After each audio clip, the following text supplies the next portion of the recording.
Dapat nga bang maging starter si Dylan Harper o dapat manatili sa bench?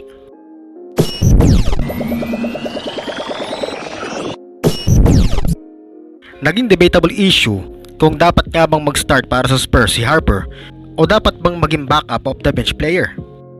Sa vision ng mga fans, mas nakikita nila na dapat nga talagang maging starting point guard si Harper over De'Aaron Fox. Pero mayroon din nagsasabing dapat manatiling off the bench si Dylan Harper lalo't nandyan ang veterano si De'Aaron Fox. Well, tingnan natin ang statistic. Mostly, lahat ng games ni Harper last season ay coming off the bench at 4 times lamang itong nag-start nang na-injured pa si De'Aaron Fox. Kapag off the bench ang role ni Harper, ay nag-a-average ito last season ng 11.6 points per game, 3.3 rebounds per game, 3.8 assists per game, in 22.3 minutes per game.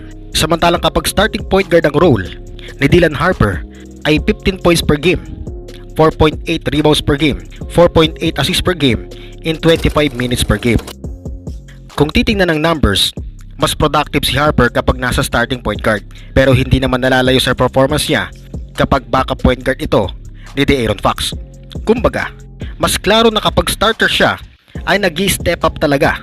Kitang-kita naman na mataas ang rebounds, assists at mas efficient. Pero alam nyo ba na mas beneficial sa Spurs kapag off the bench si Dylan Harper?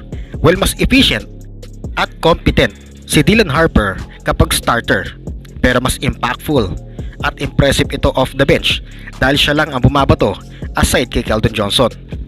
Sa bench role kasi, nabibigyan ng green light o lisensya si Harper na umiscore.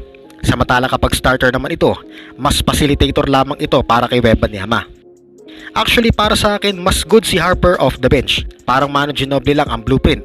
Hindi naman issue dito na kapag off the bench, wala nang value ang player. Diyan nagkakamali ang marami. Kung yun ang role na makakatulong sa entire campaign ng Spurs sa NBA, magi-stick ang Spurs dyan, lalo't productive naman talaga as backup soldier. Isa pa, kung isisiksik si Harper sa starting lineup, dalawa sila na De'Aaron Fox sa magiging point guard. Mas possible na mawalan ito ng spotlight at ang ending, mawawalan ng gana.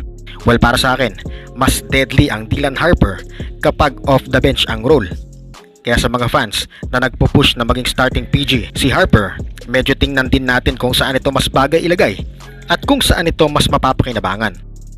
Pansinin nyo na lang na bagamat hindi starting PG si Dylan Harper, ay ipinapasok naman ito sa endgame o sa mga crucial part ng game kasama sina Victor Wembanyama at Stephen Castle.